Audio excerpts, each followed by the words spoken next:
The place where a ghost is very scary is often a place with a dark and tragic history.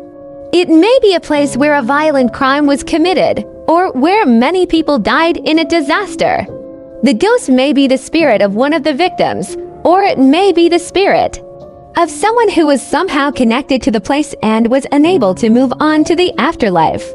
One example of a place where a ghost is very scary is the Villisca Axe Murder House in Villisca, Iowa.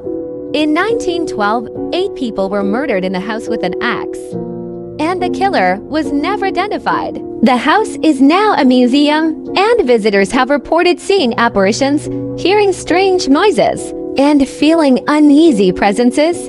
Another example is the Trans-Allegheny Lunatic Asylum in Weston, West Virginia. The asylum was built in the 1860s and housed thousands of mentally ill patients over the years. Many of the patients were mistreated and neglected, and many died.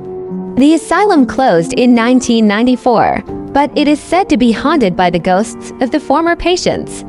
Visitors have reported hearing screams and moans, seeing apparitions, and feeling cold spots. Bangar Fort in India is another place with a dark history.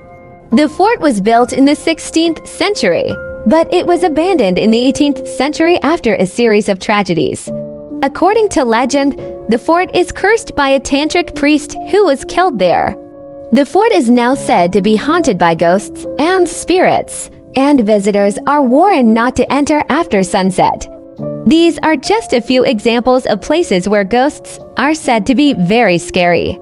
There are many other such places around the world, and each one has its own unique history and lore.